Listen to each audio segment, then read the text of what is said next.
Yan, hello po. Good morning ulit sa lahat, ano. Ayan, para dito sa ating second reading, ayan na, sinisipag tayo mag-reading ngayon kasi nga, alam niyo, kagigising lang natin. Okay po, so gagawa tayo ng reading para ito sa lahat na ng zodiac sign, ano. Pag sinabi kong lahat ng zodiac sign po, included po yung 12 zodiac, ano. Pero ika-categorize natin para sa water sign, air, earth, and fire. Okay po, ito yung maaring maging kaganapan pa para sa inyo sa mga susunod na panahon, ano. Sa itong kalahatian ng taon from July to December. So ano pa yung mga kaganapan sa ating mga sign sa mga susunod na 6 na buwan from July to December. Okay po, let's start. Tignan natin kung ano itong una. Okay, Queen of Cups, which is a water sign. Ulitin ko, ang mga water sign po ay Cancer, Scorpio, and Pisces. So ayan ha, ayan po ang para, ito naman pala ang para sa inyo. Okay, so tingnan natin. Kinuha ko tong ating white tarot card. Tingnan natin kung ano po ang paparating sa mga susunod na buwan para sa ating mga water sign. Hindi natin sa gitna. Okay, meron tayong the judgment. Okay, paggising. Ang maaring ang ilan po sa inyo ay magkakaroon na ng katotohanan na matatagpuan. Ayan, ano?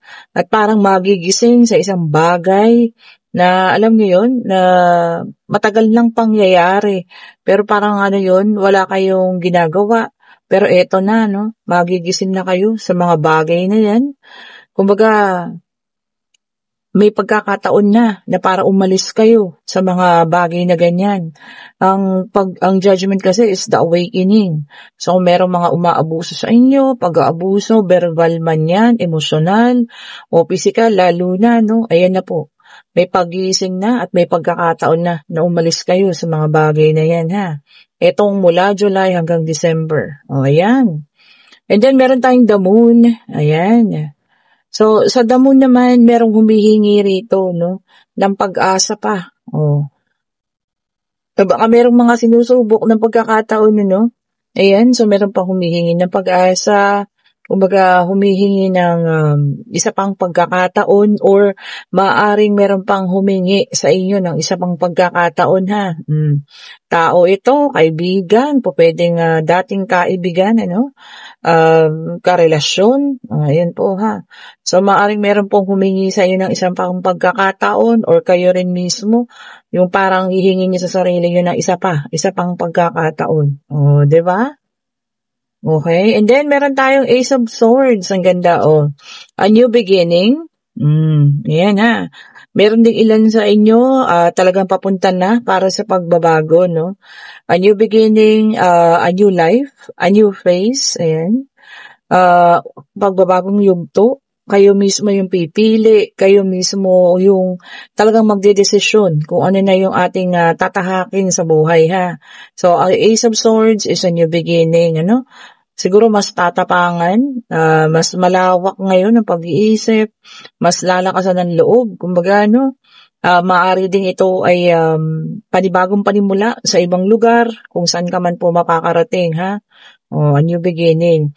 And then, meron tayong the death card. Okay, so sa the death card, sabi ko nga, hindi dapat katakutan. Pagtatapos ng mga relasyon, pwede po yan, ha?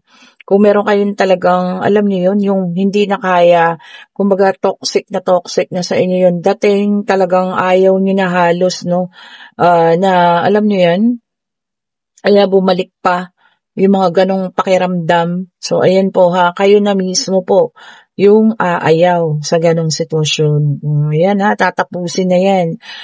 Maaari ding mayroong resignation sa trabaho, no? Yun talagang siguro, nakakaramdam na ng pagod, hindi na nag-i-enjoy. So, eto na, tatapusin din, ayaw na mismo. So, ayan po, ha, may mga magre-resign sa trabaho. This goes Cancer, Scorpio, and Pisces, mga water sign. Ulitin ko lang, ha. And then, the temperance. Ayan. Ang ilan sa inyo, mangangailangan ng pagbabalanse. Maaring pagbabalanse sa pag-ibig, sa buhay natin, pwede rin sa paggastos, ha. Baka kasi alam niyo yan, na sasobrahan na tayo. So, ayun, kakailanganin natin ng pagbabalanse. Okay po. So, ayun, kung sino man sa inyo yan, which is good. Kailangan talaga balance lahat, Ultimo nga sa pagkain, di ba, dapat balance rin. Hindi po pwedeng puro karne. Kailangan magulay din. Di po ba? So, ayun po ha, balansehin natin. And then, meron tayong Four of Cups. Ayan. Dito naman sa ating Four of Cups, meron tayo ditong maaring taong magsisi, no? Pwedeng ikaw mismo sa sarili mo magsisi ka or merong isang taong hihingi ng tawad dahil sa pagsisisi na kanyang nararamdaman, ha. Kung sino man po ito, ang taong ito, ayan, nahihingi ng tawad sa inyo or mismo kayo sa sarili ninyo, no? Makakaramdam kayo ng pagsisisi sa isang bagay na maaaring hindi maganda yung kalalabasan, let's say, example, nagbigay ka ng isang desisyon or ginawa mo isang bagay na sa huli, talagang, alam mo yun, pagsisisi yung mararamdaman mo, ha?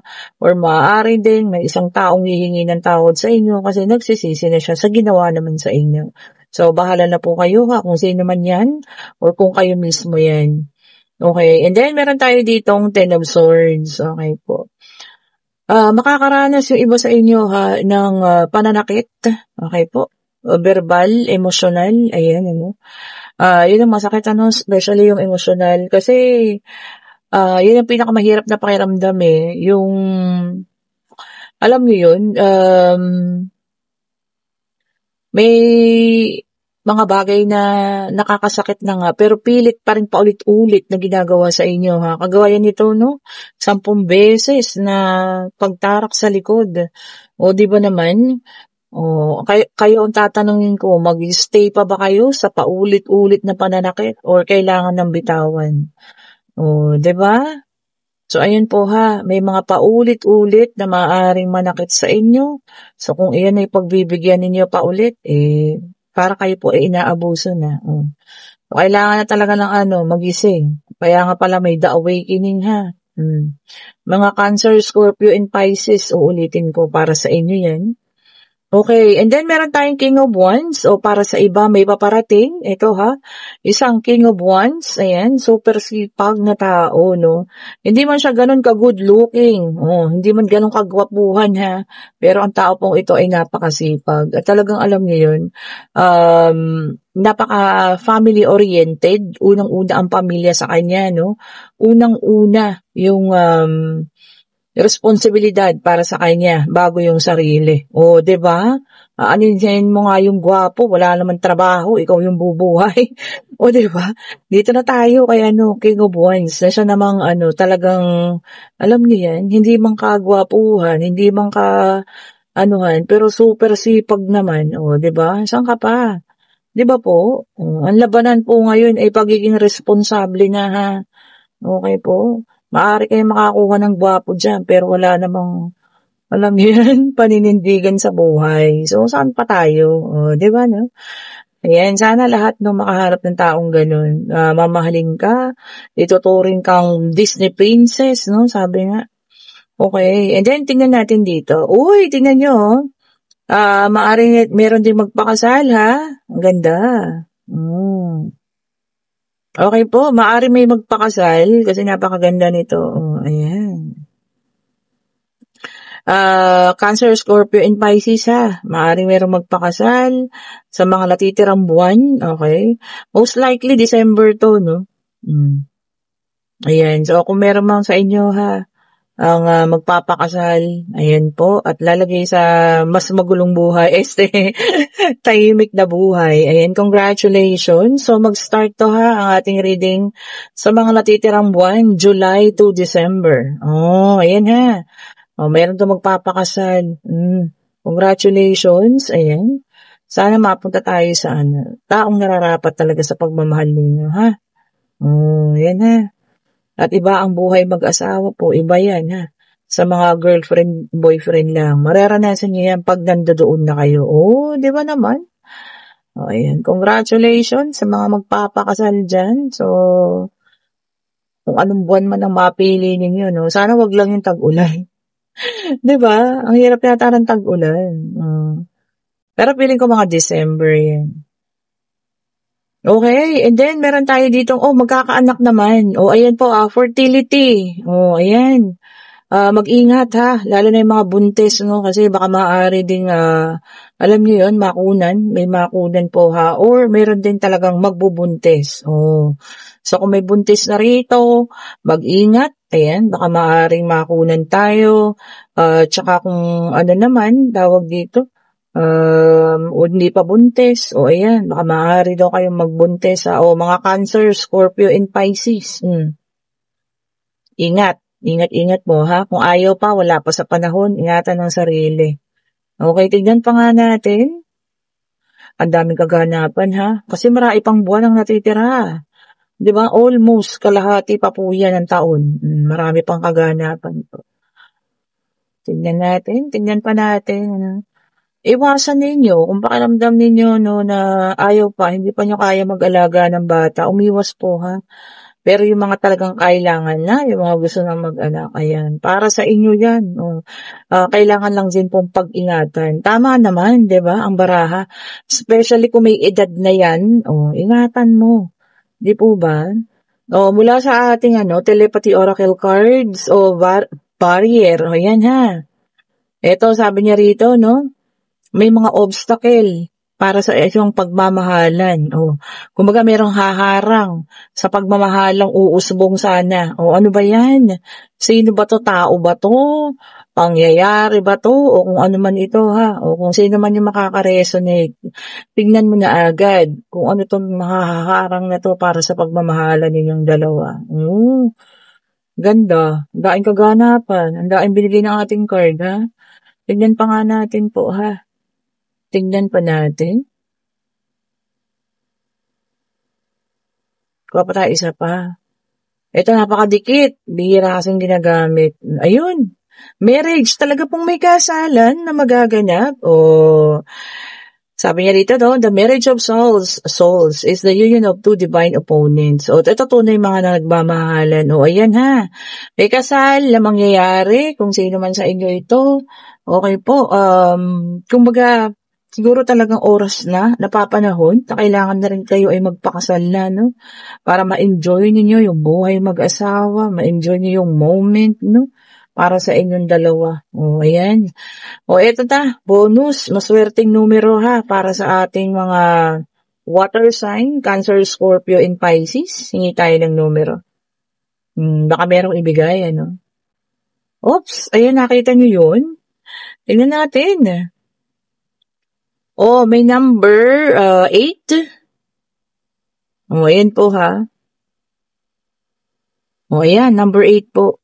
May number 8. Tinignan ko pa ulit. At ito yung pangalawang bumagsak, 9. 8, 9 ang numero.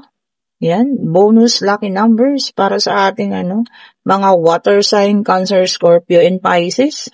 Ayan po ha. Ito pa yung maaaring maging kaganapan sa loob ng titirang 6 na buwan para sa mga water sign, Cancer, Scorpio, and Pisces. Sana nagustuhan niyo yung ating reading, pulutin yung para sa inyo at itapon yung hindi ha. Binigyan na kayo ng warning para sa mga maaring early pregnancy. Yun naman talagang gusto ng magkaanak, ingatan po ang pagbubuntis. Ayan ha, ang gaganda ng ating mga lalabas pa. Okay po. Ayan, thank you so much for watching, no? At isusunod naman natin ay ang earth sign. Ayan, ang tabayanan mga earth sign. Thank you so much po and bye-bye po.